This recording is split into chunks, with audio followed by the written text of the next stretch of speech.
আসসালামু আলাইকুম প্রিয় দর্শক, আপনারা সবাই কেমন আছেন? আজকে আমি আপনাদের সাথে নতুন একটি ভিডিও নিয়ে আবার হাজির হয়েছি। তো আমি আজকে যে ফ্যাক্টটি আপনাদের সাথে শেয়ার করব সেটি আপনাদের স্কিনকে দ্বিগুণ ফর্সা করে তুলবে এই ঈদে। তো তার জন্য প্রথমে এখানে আপনাকে নিতে হবে 1 চামচ পরিমাণ বেসন, তারপর এখানে নিতে হবে রান্নার হলুদ গুঁড়ো। অবশ্যই এটা যদি ফ্রেশ হয় তাহলে আপনার জন্যই ভালো হবে। তো তারপর এখানে আমি নিয়ে নিয়েছি 1 টুকরো লেবু, আর এখানে লেবুর রসটাকে দিয়ে ভালো করে উপাদানগুলোকে মিক্স করে নিতে হবে। তারপর এই উপাদানগুলোকে মিক্স করে নেওয়ার পর এখানে অ্যাড করে দিতে হবে 3 থেকে 4 ফোঁটা নারকেল তেল অথবা অলিভ অয়েল।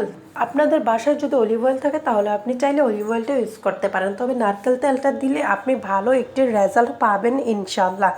তো তারপর এই উপকরণগুলোকে ভালো করে মিক্স করে নিতে হবে। উপাদানগুলোকে ভালো করে মিক্স করে নেওয়ার পর এখানে দিতে হবে রোজ ওয়াটার।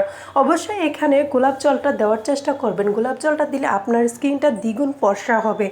এই ঈদের পরপরই এখন বিভিন্ন জায়গায় আপনাকে দাওয়াত খেতে যেতে হবে। তো আপনি কি করে একটু হালকা ফর্সা করতে চান আপনার স্কিনটা, যদি আপনি আমার এই ভিডিওটা দেখেন তাহলে অবশ্যই আপনি একটি ভালো রেজাল্ট পাবেন।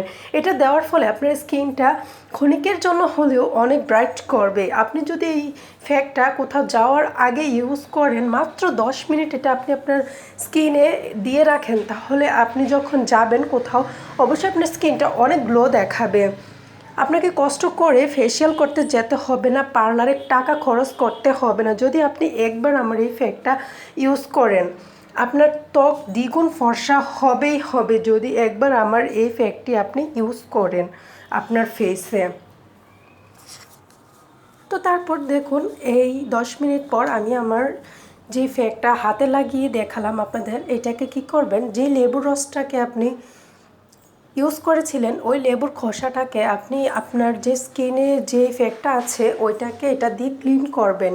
এটা দিয়ে যদি আপনি আপনার ফ্যাক্টটাকে ওঠান তাহলে আপনি আরও ভালো একটি রেজাল্ট পাবেন, ময়লাটা আপনার ভেতর থেকে স্কিনের ভেতর থেকে উঠে আসবে।